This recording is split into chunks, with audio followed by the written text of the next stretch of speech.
Vous la voyez maintenant sur nos ondes, Marilyn Pellerin de l'ABC du maquillage qui est avec nous ce soir. Bonsoir Marilyn. Allô Émilie. Elle n'est pas seule parce que ce soir, on va parler de maquillage spécial Halloween qui sont inspirés de El Día de los Muertos. Exactement. La journée des morts. Oui, c'est ça. Alors, exactement. présente-nous tes modèles qui sont extraordinairement Alors ici, ce sont des beaux modèles. C'est des élèves diplômés de l'ABC du maquillage Académie, Marianne Banville et Clémence Morneau, qui se sont fait ces beaux maquillages-là. Incroyable. Oui, vraiment, là. Et c'est une grande tendance depuis maintenant 2 ans ici au Canada qu'on fait ce genre de maquillage-là à l'Halloween. Alors, j'aimerais vous parler un petit peu là, des origines de ce maquillage-là. Ça vient du Mexique. OK. Donc, au Mexique, du 31 octobre au 2 novembre, on va vraiment célébrer la Journée des morts. C'est pas comme ici. Ici, c'est un petit peu plus triste ou solennel, mais là-bas, là, c'est vraiment une fête. On va faire de la nourriture pour les gens, les défunts. On va également aller dans les cimetières. On va orner de fleurs les pierres tombales. De là, la couronne avec les fleurs, Oui, j'imagine? exactement. Et on va se maquiller en squelette. Et pourquoi qu'on va se maquiller en squelette, Émilie? C'est parce qu'on veut se fondre au monde des morts. Parce que pour eux, symboliquement, les morts reviennent parmi les vivants. C'est beau. Donc oui, vraiment, je trouvais ça intéressant de connaître la signification de ces maquillages-là. Et de plus en plus, aux États-Unis et au Canada, on fait ça à l'Halloween et on se peint comme ceci. Mais là, ça doit prendre au moins 2 jours pour faire ça? tout Non, ça prend à peu près 1h30 à 2 heures. Ah, oui. C'est sûr que quand on est habitué, on a un petit peu de technique comme Clémence et Marianne qui sont habitués, ça prend à peu près 1h30.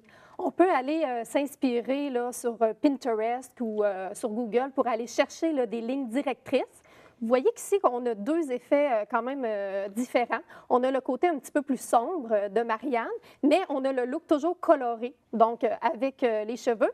Et pour Clémence, on a le look plus glamour. Donc, on va ajouter de la paillette, on va ajouter des pierres aussi. On ajoute également des fleurs, donc beaucoup, beaucoup de couleurs. C'est un petit peu aussi l'inspiration mexicaine où est-ce que c'est très, très, très coloré. Donc, ça vient du peuple également. Là. Et là, on utilise quoi pour faire ça? Du maquillage ordinaire, du maquillage qu'on trouve dans les pharmacies à 2 $? Non, ça prend des fards à l'eau. Alors, des fards à l'eau. Oui, c'est ça, c'est des fards à l'eau. C'est conçu, c'est ce qu'on utilise à l'Halloween pour les maquillages d'enfants. Donc, quand c'est sec, tu ne peux pas rien faire avec. Donc, tu prends un pinceau avec de l'eau et tu vas pouvoir peindre ton visage comme si c'était de la peinture. Et c'est facile à enlever après? Oui, ça s'enlève avec de l'eau et un démaquillant. Donc, c'est hypoallergène, puis il n'y a aucun problème avec ça, puis c'est quand même très, très simple. C'est sûr que c'est de faire les designs qui sont un petit peu plus complexes, là. C'est pour ça qu'on peut avoir recours à une artiste maquilleuse pour également là, reproduire ce genre de maquillage. J'avais ce genre de maquillage-là l'an dernier, puis je me demandais comment m'habiller. Alors, je vois que la tendance, tout simplement, au noir, on reste en noir, oui, puis on met vraiment l'accent sur le visage. Exactement. Ici, c'est ce qu'on voulait faire. Quand on va au Mexique, les femmes vont même mettre des robes traditionnelles du Mexique, mais ici, on va préférer le noir pour vraiment mettre l'accent là, sur le visage, ces maquillages-là. C'est vraiment magnifique. Oui. Donc, ces 2 filles-là étaient tes étudiantes, elles sont diplômées maintenant, mais il y a une nouvelle session qui commence, parce que le maquillage, les femmes, on aime ça, savoir comment se maquiller, puis appliquer les bonnes bases et tout ça. Parle-nous donc un peu de ta nouvelle session qui arrive bientôt. Oui, bien, en fait, ça commence en janvier 2016. 2017?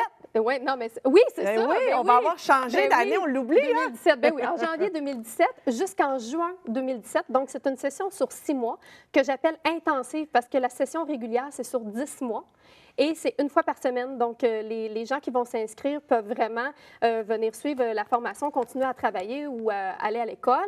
Et le vendredi, de 9h à 16h sur 6 mois. C'est sûr qu'on apprend bien d'autres choses que ce genre de maquillage-là. Le temps de l'Halloween, c'est là où est-ce qu'on s'éclate. Les artistes maquilleuses, on peut vraiment faire ressortir notre côté créatif. Mais dans le cadre de l'académie, on apprend le maquillage beauté, le maquillage de soirée, mariage, tous ces genres. Puis également l'artistique. La semaine prochaine, à l'Académie, on a justement une artiste maquilleuse spéciale qui est spécialisée dans ce genre de maquillage-là, qui vient nous faire un atelier, donc mardi à 13h et également à 18h. Est-ce qu'il faut savoir déjà se maquiller pour faire tes cours? Parce que là, tu parles d'une session qui est peut-être condensée, qui est intensive. On part de la base. Donc, tu peux ne pas avoir jamais utilisé de maquillage de ta vie et tu viens suivre dès janvier tu ne maquilles pas du tout. Et ensuite de ça, en juin, tu es un expert. Bien là, vous vous rendez compte qu'il y a plein de filles qui vont vouloir ce maquillage-là. On n'est peut-être pas capable de le faire. Est-ce qu'on peut téléphoner à l'Académie pour avoir des références et tout ça? Exactement. Puis moi, j'ai une banque d'élèves diplômés de l'année passée qui sont excellentes et qui vont pouvoir réaliser ces beaux maquillages-là pour que vous sortiez de l'ordinaire pour l'Halloween. Merci, Marilyn. Et en voyant tes étudiantes, on se rend compte que tu es certainement une très bonne professeure parce que se sont quand même très bien débrouillées toutes seules. Franchement, félicitations. Merci beaucoup, Marilyn. Puis on te suit évidemment sur nos ondes parce que tu as une émission bien souvent ici, l'ABC du maquillage.